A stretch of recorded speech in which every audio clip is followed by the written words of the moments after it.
এই নির্বাচন আমার নেতা তারেক রহমানকে দোতলা থেকে ফেলে মেরুদণ্ড ভেঙে দিয়েছেন, বেগম জিয়াকে ওষুধ ব্যবহার করে মেরে ফেলার চেষ্টা করেছেন। রাখে আল্লাহ মারে কে, সেই তারেক রহমান কিন্তু মাথা নত করেন। আপনারা অনেক কথা বলেছেন, কবর নিয়ে যাবেন, বিএনপিকে পাকিস্তান পাঠিয়ে দিবেন, পুটলি বেঁধে খালেদা জিয়াকে পাকিস্তান পাঠিয়ে দিবেন। সেদিন পার্লামেন্টে আমি একটা কথা বলেছিলাম, তখন আমি বেগম জিয়ার পিছনে বসতে সিপির দায়িত্ব সমান। আমি যখন হাত তুলে দাঁড়ালাম, আব্দুল হামিদ স্পিকার আমার হাত উঠিয়ে রইল, আমাকে আর মাইক দেয় না, কারণ প্রধানমন্ত্রী বক্তব্য দেওয়ার পর কাউকে আর মাইক দেওয়া যায় না। কিন্তু আমি দাঁড়িয়েছিলাম অনড়। বেগম জিয়া চেয়ারটা ঘুরিয়ে বলল, ফারুক, হাসিনা কি বলছে তার মুখ খারাপ, সে মুখ খারাপ করে কোনো বক্তব্য দেওয়া যাবে না। প্রিয় বন্ধুগণ, সেই শেখ হাসিনা, বেগম জিয়া, শহীদ জিয়া, তারেক জিয়া, তার বাড়ি থেকে উঠছে, তাকে এক কাপড় দিয়ে বের করে দেওয়া, গুলশান অফিসে আটকে রাখা, গুলশান বাসায় আটকে রাখা, সব কিছু করেছেন। কিন্তু আল্লাহ তাকে রেখে দিয়েছে আপনাকে মুধির আঁচলের নিচে হিন্দুস্তান পাঠিয়ে দিয়েছে। আপসীনতার এই নেত্রী, সেই নেত্রীর জন্মদিনে আজকে বিএনপির সকল পর্যায়ে যারাই, শুধু আপনাদের সহযোগী সংগঠন কর্মজীবী দল করলেই হবে না, সামনে বহু ষড়যন্ত্র শুরু হয়েছে। এই ষড়যন্ত্র রুখতে হবে।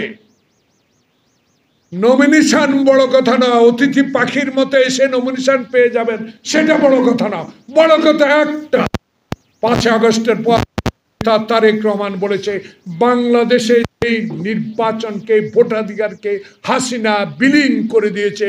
সেই ভোটাধিকার পুনর্জীবিত করে মৃত ব্যক্তির ভোট না, এখন আমার ভোট আমি দিব, এই ভোটে বিএনপিকে ক্ষমতা আনতে হবে আপনার ব্যবহার আর আচরণ দিয়ে। সেই ব্যবহার আর আচরণের মধ্য দিয়ে আগামী ফেব্রুয়ারির যে ট্রেন চালু হয়েছে নির্বাচন, সেই নির্বাচনে জনগণের অপরন্ত ভালোবাসা সমর্থন তখনই পাবেন যখনই বৃদ্ধকে আসার পর চেয়ার ছেড়ে দিবেন, উনি সালাম বলার আগে ওনাকে আগে সালাম দিবেন, গ্রামে যারা অত্যাচার অবিচার করে তাদেরকে রুখে দিবেন, পদে নয় দল। এবং খালেদা জিয়া, শহীদ জিয়া, তারেক জিয়ার পরে দলকে ভালোবাসবেন। নমিনেশন বড় কথা না, নীরব এবং আমাদের 2-3 প্রার্থী আছে। সবচেয়ে বড় ইমান, শহীদ যে ইমান ঠিক ছিল বিদায় বিশ্ব দরবারে শহীদ তলাবিন ঝুড়িকে ঝুড়িতে পরিণত করে তার ইমানদারিত্বের জন্য। সেই ইমানদারিত্ব মৃত্যুর পর দিয়ে গেছেন খালেদা জিয়ার হাতে।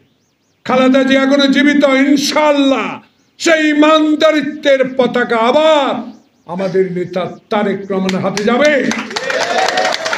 এবং বাংলাদেশে এই আওয়ামী বিরোধী, এই মুগ্ধ, খোকন, ওয়াসিম যারা রক্ত দিয়ে বাংলাদেশে 5 আগস্ট এনেছে, আজকে আবার তাদের বিরুদ্ধে ষড়যন্ত্র করে বাংলাদেশের রাজনীতিতে আবার অস্থিরতা সৃষ্টি করবেন। আবার পুরানো এসপি, ডিসি, ইউএনও, ওসিকে দিয়ে আবার ষড়যন্ত্র করবেন বাংলাদেশে। এই ইতিহাস কিন্তু আর বাংলাদেশে হবে না, কারণ বাংলাদেশ এখন জনগণের বাংলাদেশ। এই বাংলাদেশ এখন গণতন্ত্রের বাংলাদেশ। এই গণতন্ত্র এখন আর হাসিনার বাংলাদেশ নয়, হাসিনার গণতন্ত্র নয়। এখন আর বিচারকের আদালতে লাথি মারা হবে না, এখন হাইকোর্টের সামনে আর ময়লা ফেলানো হবে না, এখন হবে বিচার স্বচ্ছ। আমার ভোট আমি দেব, আমার এই ভোটের জন্য আমি আত্মহুতি দিয়েছি। এই ভোটকে অধিকার ফিরিয়ে জন্য আমি 16টি বছর অপেক্ষা করছি। এই 16 বছর আগে যারা 71-এর স্বাধীনতা বিরোধী ছিল, আবার তারা যদি ষড়যন্ত্র করে আমার এই ভোটাধিকার হরণ করতে চায়, দায়িত্ব আপনাদের উপরে যাবে। আমাদের কোনো দায়িত্ব দিতে পারবেন না, আমরা লড়াই করে যাব। এই লড়াইয়ে আমরা জিতেছি, এই লড়াইয়ে টিকে থেকেছি, এই লড়াইয়ে আমরা আত্মহত্যা দিয়েছি। সেই লড়াইয়ে ইনশাল্লাহ তারেক রহমান বাংলাদেশে আসবে জনগণের ভোটে।